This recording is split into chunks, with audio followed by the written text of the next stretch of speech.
రాళ్లసీమగా పేరున్న రాయలసీమ ఇక డ్రోన్ల సీమగా మారిపోతుందా?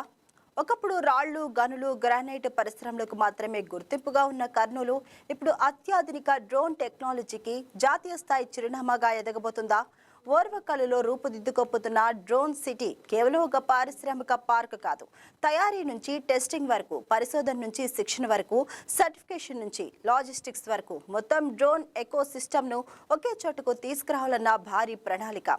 మరి ఓర్వకల్లు నుంచి ఎగరబోయే ఈ డ్రోన్లు రాయలసీమ అభివృద్ధికి నిజంగానే కొత్త రెక్కలు తొడుగుతాయా?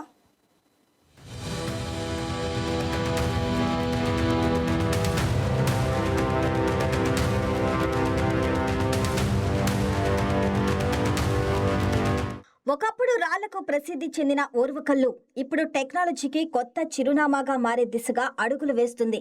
దేశంలోనే తొలి సమగ్ర డ్రోన్ సిటీగా ఓర్వకల్లును అభివృద్ధి చేయాలన్న లక్ష్యంతో ప్రభుత్వం ప్రణాళికలు రూపొందిస్తుంది. డ్రోన్ల తయారీతో పాటు వాటి డిజైన్, పరిశోధన, టెస్టింగ్, సర్టిఫికేషన్, పైలట్ శిక్షణ, రిపేర్, సర్వీసింగ్, లాజిస్టిక్ వంటి విభాగాలను ఒకే వేదికపైకి తీసుకురావడమే ఈ ప్రాజెక్ట్ ఉద్దేశం. హైదరాబాద్, బెంగళూరు పారిశ్రామిక కారిడార్ కు అనుసంధానం, జాతీయ రహదారి సదుపాయం, విమానాశ్రయానికి సమీపం, అందుబాటులో ఉన్న పారిశ్రామిక భూముల ఓర్వకల్లుకు అదనపు బలంగా మారుతున్నాయి. దీంతో ఇప్పటి వరకు పారిశ్రామికంగా వెనుకబడిన ప్రాంతంగా కనిపించిన కర్నూలు భవిష్యత్ టెక్నాలజీ మ్యాప్లో కీలక స్థానాన్ని సంపాదించే అవకాశం ఉంది. రాయలసీమ అంటే ఉపాధి లేకుండా రాయలసీమ ప్రాంత నాయకుల చెప్పు చేతుల్లో ఉంటూ నిత్యం ఫ్రాక్షన్ రాజకీయాల్లో మునిగి తేలుతూ ప్రాణాలు కోల్పోయేటువంటి పరిస్థితి ఉన్నటువంటి ఈ ప్రాంతంలో ఈరోజు పారిశ్రామిక రంగాన్ని అభివృద్ధి చేసి పరిశ్రమల ద్వారా రాయలసీమ ప్రాంత నిరుద్యోగ యువతకు ఉద్యోగ ఉపాధి అవకాశాలు కల్పిస్తున్నటువంటి గౌరవ ముఖ్యమంత్రి వర్యులు శ్రీ నారా చంద్రబాబు నాయుడు గారికి, అదేవిధంగా ఉప ముఖ్యమంత్రి వర్యులు శ్రీ పవన్ కళ్యాణ్ గారికి, మా యువనేత నారా లోకేష్ బాబు గారికి, అదేవిధంగా మా రాయలసీమ ప్రాంత అభివృద్ధికి సహాయ సహకారాలు అందిస్తున్నటువంటి ప్రధాని నరేంద్ర మోడీ గారికి, అమిత్ షా గారికి మనసారా కృతజ్ఞతలు తెలియజేస్తా ఉన్నాము. రాయలసీమలో వెనుకబడిన ప్రాంతం కర్నూలు వలసలతో ఉందని చెప్పేసి కర్నూలు పారిశ్రామిక హబ్గా పాయింట్ ఇచ్చారు. ఎందుకంటే బెంగళూరు టు హైదరాబాద్ కారిడార్లో భాగంగా ఓర్వకల్లును సెలెక్ట్ చేశారు. సెలెక్ట్ అయినంత మాత్రాన ఇది కాకుండా వెంటనే 2,800 కోట్ల మౌలిక వస్తువులకు కేంద్ర ప్రభుత్వం గ్రాంట్ శాంక్షన్ చేసింది. అదేగాక గౌరవ ముఖ్యమంత్రి వారు ఒక అడుగు ముందరికేసి ఆ పారిశ్రామిక కేంద్రంలో డ్రోన్ల హబ్ ఏర్పాటు చేయాలా, ఈ భారతదేశానికే డ్రోన్లకు ఒక హబ్ కేంద్రంగా ఏర్పాటు చేయాలని చెప్పేసి అక్కడ స్థలాన్ని కేటాయించి రాబోయే రోజులు త్వరలోనే 300 ఎకరాలతో ఫస్ట్ ఫేజ్ కింద డ్రోన్లు హబ్ ఏర్పాటు చేయడానికి భూమి పూజకు పూనుకుంటా ఉంది. సుమారు 600 ఎకరాల విస్తీర్ణంలో దశల వారీగా అభివృద్ధి చేయనున్న డ్రోన్ సిటీ సాధారణ ఇండస్ట్రియల్ పార్కుకు పూర్తిగా భిన్నంగా ఉండనుంది. డ్రోన్ తయారీ కంపెనీల కోసం రెడీ బిల్ట్ టు సూట్ ఫ్యాక్టరీలు, ప్రత్యేక టెస్టింగ్ జోన్లు, కామన్ ఫెసిలిటీ సెంటర్లు, ఫ్లయింగ్ అకాడమీలు, రీసెర్చ్ అండ్ డెవలప్మెంట్ కేంద్రాలు, స్కిల్ డెవలప్మెంట్ సెంటర్లు, tool rooms, warehousing, logistic వంటి సదుపాయాలను ఏర్పాటు చేయనున్నారు. డ్రోన్లలో ఉపయోగించే మోటార్లు, కంట్రోలర్లు, సెన్సార్లు, బ్యాటరీలు, కమ్యూనికేషన్ పరికరాల వంటి కీలక విడిభాగాల తయారీకి కూడా ప్రాధాన్యం ఇవ్వనున్నారు. అంటే డ్రోన్ను బయట నుంచి తీసుకొచ్చి ఇక్కడ అమ్మటం కాదు, ఒక డ్రోన్ రూపకల్పన నుంచి తయారీ, పరీక్షలు, నిర్వహణ వరకు అవసరమైన పూర్తి వ్యవస్థను ఓర్వకల్లులోనే నిర్మించాలన్నదే లక్ష్యం. ఇప్పటికే ప్రైవేటు రంగం నుంచి కూడా పెట్టుబడుల ప్రతిపాదనలు రావటం ఈ ప్రాజెక్టుపై పారిశ్రామిక వర్గాల్లో ఆసక్తిని సూచిస్తుంది. గరుడ ఏరోస్పేస్ 100 కోట్ల పెట్టుబడిని ప్రకటించగా జీజీఎఫ్ ఆస్ట్రా ఎనలైటికా సుమారు 100 ఎకరాల డ్రోన్ క్లస్టర్ ఏర్పాటు చేసేందుకు 400 కోట్ల పెట్టుబడి ప్రతిపాదించింది. కర్నూలు డెవలప్మెంట్ కేవలం ఎన్డీఏ ప్రభుత్వంతోనే సాధ్యం. నారా చంద్రబాబు నాయుడు గారి పట్టుదల, పవన్ అన్న, అదేవిధంగా నారా లోకేష్ గారు, మోడీ గారు సహకారంతో ఏర్పాటు చేస్తామని చెప్పి ఈ సందర్భంగా తెలియజేసుకుంటున్నాం. ప్రత్యక్షంగా పరోక్షంగా చాలా చోట్ల ఇప్పుడు ఈ పారిశ్రామికంగా కంపెనీలు రావడం వల్ల అనేక పరిశ్రమల్లోన ప్రత్యక్షంగా వస్తున్నాయి. ఒకప్పుడు కియా ఫ్యాక్టరీ తరిమేసే విధంగా జగన్మోహన్ రెడ్డి గారు ఉంటే దాన్ని అడ్డుకొని ఈరోజు కియా ఫ్యాక్టరీలో ఎంతమంది పరోక్షంగా చేస్తున్నారు, ఎంతమంది ప్రత్యక్షంగా జాబులు చేస్తున్నారు. అదేవిధంగా వైజాగ్లోన, అదేవిధంగా రాయల్ ఫీల్డ్ తిరుపతిలోన, ఇలా చెప్పుకుంటూ పోతే ప్రతి జిల్లాలోన ఏదో ఒక పారిశ్రామికంగా మేము తీసుకురావడం జరుగుతుంది. కాబట్టి ఖచ్చితంగా ప్రజలందరూ కూడా చాలా సంతోషంగా ఉన్నారు. ఉద్యోగ అవకాశాలు పెరుగుతున్నాయని మేము ఏమైతే హామీలు ఇచ్చామో అవి నెరవేరుస్తున్నాం. పేజ్ 1లో సుమారు 1500 మీటర్ల పొడవు, 30 మీటర్ల వెడల్పుతో టెస్ట్ ట్రక్తో పాటు command and control centre, real time monitoring, నీటి శుద్ధి, ఎస్టీపీ, ఘన వ్యర్థాల నిర్వహణ వంటి ఆధునిక వస్తువులు కల్పించనున్నారు. డ్రోన్ రంగంలో దేశీయ తయారీని పెంచేందుకు మోటార్లు, కంట్రోలర్లు, సెన్సార్లు, బ్యాటరీలు, కమ్యూనికేషన్ వ్యవస్థల వంటి విడిభాగాల తయారీకి కూడా ప్రాధాన్యత ఇవ్వనున్నారు.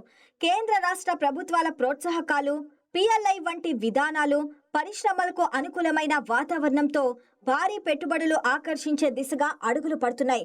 వ్యవసాయం, వైద్యం, లాజిస్టిక్, కార్గో, ప్రజా భద్రత, విపత్తు నిర్వహణ నుంచి గ్రామీణ ప్రాంతాల వరకు డ్రోన్ సేవలకు విస్తరిస్తున్న మార్కెట్ రాయలసీమ యువతకు కొత్త ఉద్యోగాలు, కొత్త స్టార్టప్లు, కొత్త అవకాశాలకు రెక్కలు తొడిగే అవకాశం ఉంది. కర్నూలు కేవలం డ్రోన్ తయారీ కేంద్రంగా కాకుండా పరిశోధన, పరీక్షలు, ఆవిష్కరణలకు కూడా కీలక కేంద్రంగా ఎదగవచ్చు. అదే సమయంలో స్టార్టప్లు, సర్వీసెస్ కంపెనీలు, పరిశోధన సంస్థలు ఏర్పడటంతో ఓర్వకల్లు సాధారణ పారిశ్రామిక ప్రాంతం నుంచి టెక్నాలజీ హబ్గా మారే అవకాశం ఉంది. ప్రతి విలేజ్లో కూడా భారతదేశంలో ఎన్ని గ్రామాలు ఉన్నాయో ప్రతి గ్రామంలో అట్లీస్ట్ ఒక డ్రోన్ ఉండాలన్నా 6 లక్షల పైగా డ్రోన్లు మన భారతదేశంలో ఉండాలి. ప్రస్తుతం ఉన్న డ్రోన్లు 40,000కి పైగా ఉన్నాయంటే ఇంకెంత మార్కెట్ మనకు ఉందో ఒకసారి గ్రహించండి. ఆ మార్కెట్ని ట్యాప్ చేయడానికే ప్రభుత్వం తరపున రాష్ట్ర ప్రభుత్వం, కేంద్ర ప్రభుత్వం కలిసి ఈ డ్రోన్ సిటీని ఫుల్ సక్సెస్ఫుల్గా ముందుకు నడిపించాలని మా ప్రయత్నం మేము చేస్తున్నాం. ఇందులో మరొక ముఖ్యమైనటువంటిది ఏంటంటే ఈ డ్రోన్ సిటీ ఓర్వకల్లో ఏర్పాటు అయిన తర్వాత ఉద్యోగాలు మన యువకులకే వస్తాయి. ఇక్కడ ఏర్పాటు చేసిన తర్వాత ఇప్పుడు చాలామంది చెప్పారు స్కిల్లింగ్ ఇప్పించండి, స్థానికులకి మంచి స్కిల్లింగ్ ఇప్పించండి, సో వాళ్ళే ఇక్కడ పనిచేసే విధంగా చేస్తారని దాని మీద కూడా మంచి కరికులం తయారు చేసి డ్రోన్స్లో పైలట్స్ అవ్వడానికి కానీ డ్రోన్ కంపెనీలో పనిచేయడానికి మినిమం ఏదైతే స్కిల్లింగ్ కావాలో వాటి మీద కూడా దృష్టి పెట్టి స్థానికంగా ఇక్కడ కర్నూలులో కానీ ఓర్వకల్లో లోకల్గా ఉండే వాళ్ళకి ఎక్కువ శాతం ఉద్యోగాలు వచ్చే విధంగా ఇది తీసుకుంటాం. ఎందుకనంటే అది కూటమి ప్రభుత్వం తాలూకా ఎజెండా ఉద్యోగ కల్పన అనేది. రాయలసీమ అభివృద్ధిలో అత్యంత కీలకమైన అంశం ఉపాధి. ప్రభుత్వ అంచనాల ప్రకారం డ్రోన్ సిటీ ద్వారా 40,000కు పైగా ఉద్యోగ అవకాశాలు ఏర్పడే అవకాశం ఉంది. డ్రోన్ తయారీ సంస్థలు వస్తే ఫ్యాక్టరీ ఉద్యోగాలు మాత్రమే కాకుండా డ్రోన్ పైలట్లు, ఎలక్ట్రానిక్స్ ఇంజనీర్లు, సాఫ్ట్వేర్ నిపుణులు, డిజైన్ ఇంజనీర్లు, టెక్నీషియన్లు, డేటా అనలిస్టులు, పరిశోధకులు, సర్వీసింగ్ నిపుణులు కూడా అవకాశాలు ఏర్పడవచ్చు.